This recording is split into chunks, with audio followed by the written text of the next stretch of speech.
la Fundación Libertad y Progreso, y tiene la amabilidad de atendernos. ¿Cómo estás, Agustín?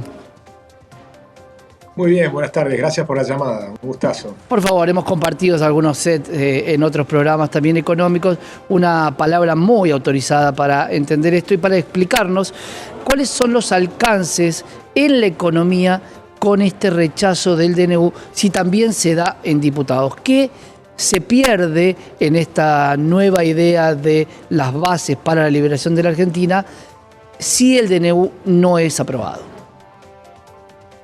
Bueno, creo que lo que hay que entender es que Argentina está si uno mira, por ejemplo, el índice del ranking de libertades económicas, estamos entre los países más reprimidos de la Tierra, en el puesto 144. En América Latina estamos apenas arriba de Haití, muy pero muy lejos de países como Perú, como Uruguay, como Costa Rica, que son mucho más libres que nosotros.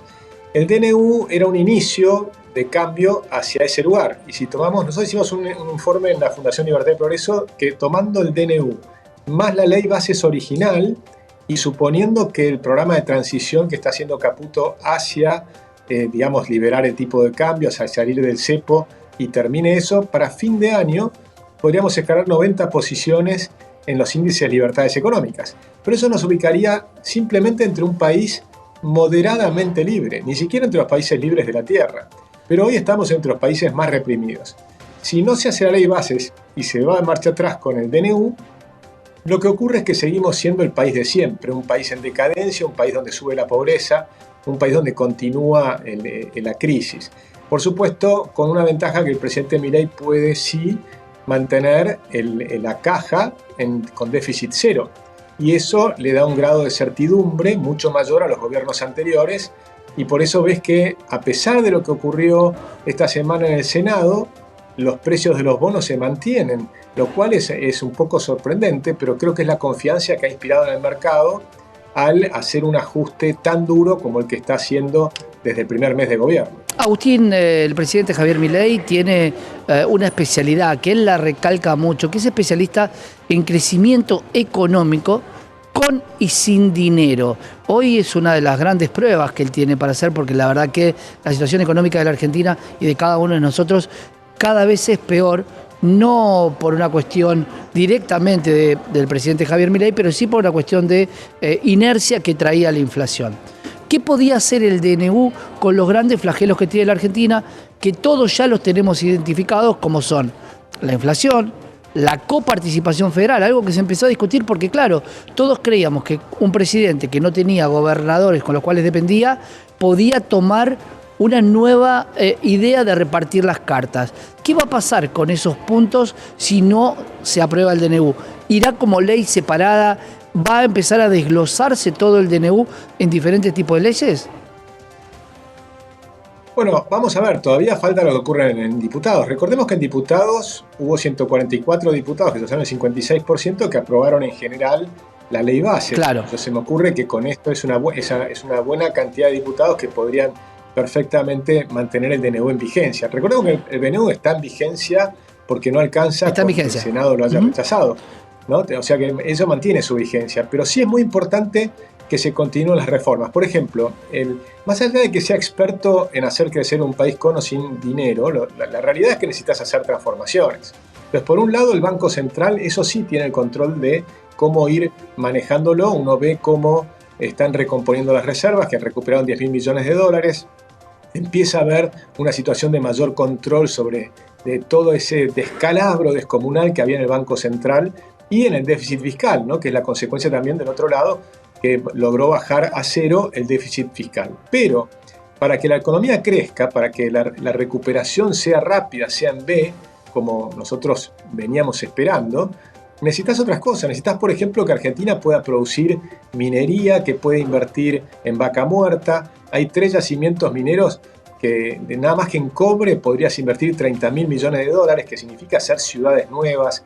Imagínate que significa empresas que vienen y entierran un montón de capital, construyen ciudades, caminos, escuelas, pagan muy buenos salarios, pues pagan 3 veces más que el promedio del resto de la economía y demás, y después van a recuperar esas ganancias durante 20 años.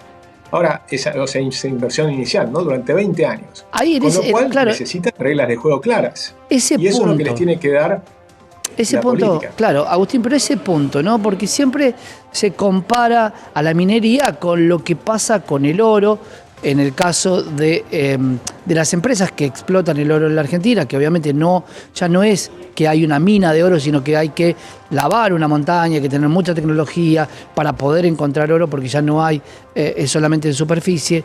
Digo, pero siempre se habla de que lo que dejan en el país es muy poco.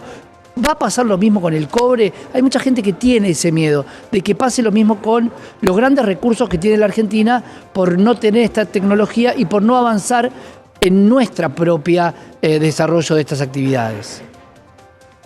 Yo creo que ese es un análisis que está mal hecho. Hay que ver qué es lo que está pasando en Chile, o en Canadá, o en Estados Unidos. La minería representa un porcentaje del PBI en Canadá mucho más alto que el nuestro. Chile exporta, por ejemplo, 56.000 millones de dólares por año en minería. Con lo cual, cuando uno hace una inversión minera, tenés que contabilizar para el país lo que le queda son las ciudades, los caminos, la construcción de escuelas. Les quedan un montón de cosas, no simplemente las regalías, que eso es lo que le interesa al gobernador de turno de esa provincia que quiere las regalías, que es el 3%, sino que queda una inversión mucho más alta y todos los salarios que pagan durante los 20 años de producción de la mina, pero también por la construcción de las ciudades y demás, te moviliza toda la economía. De hecho, uno tiene que pensar un proyecto minero como un puente hacia el desarrollo. Cuando vos pensás un proyecto minero, tenés que decir, bueno, en 20 años vas a producir una mina. Dentro de 20 años ese mineral ya no va a estar porque lo vas a haber sacado. ¿Y qué te va a haber dejado? Te va a haber dejado una ciudad y te va a haber dejado una cantidad de chicos que estudiaron durante 20 años en esa ciudad. Y esos chicos que estudiaron durante 20 años no van a trabajar en la mina, pues esa mina no va a estar más. Van a trabajar probablemente en la economía del conocimiento, en cualquier otra cantidad enorme de cosas que van a poder hacer, porque la riqueza está en la mente, está en la cabeza, está en el desarrollo. La minería o la agricultura, las cosas que podemos ir haciendo, son puentes hacia el desarrollo y hay que utilizarlos. Lo que no tiene sentido es tener provincias con problemas de dinero y que no quieran explotar, por ejemplo, la mina de plata del Chubut.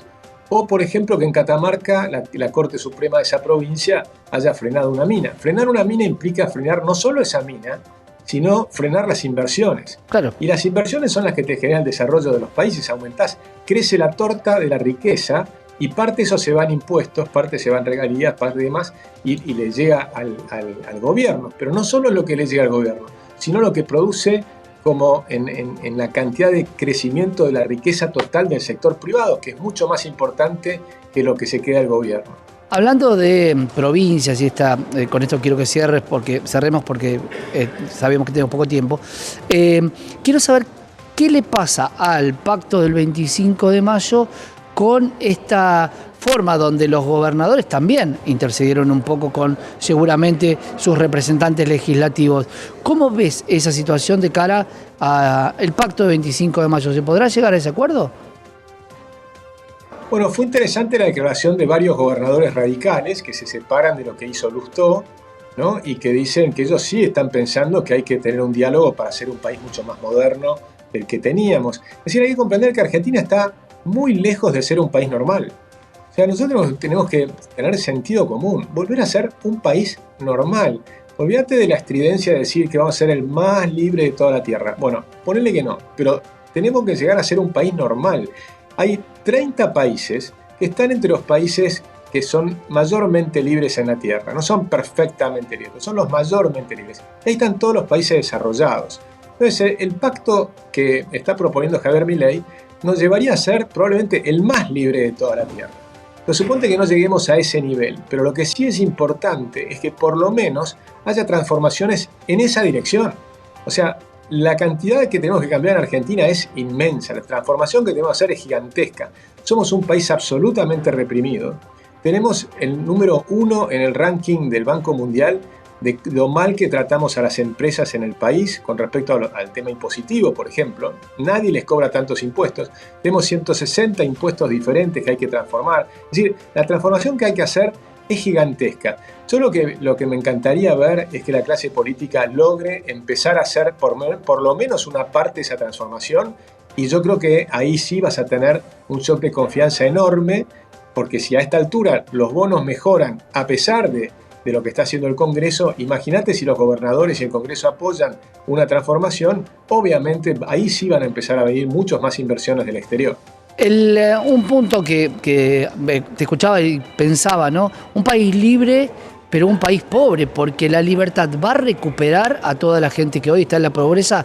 No digo que es cuestión de uno u otro gobierno, digo hoy, si vamos a lo real, hay 50% de pobres en la Argentina. ¿Mayor libertad puede darle algo a los pobres o en pos de conseguir la libertad se sigue deteriorando, por ejemplo, el salario?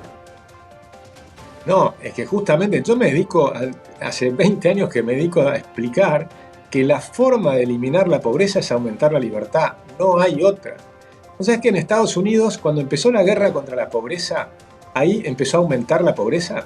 Es decir, la pobreza en Estados Unidos venía bajando fuertemente hasta 1961, en que el presidente Kennedy empieza The War on Poverty, hace la guerra contra la pobreza. El Estado pretende sacar a los pobres de la pobreza. Y a partir de ahí la pobreza empieza a subir, empieza a aumentar.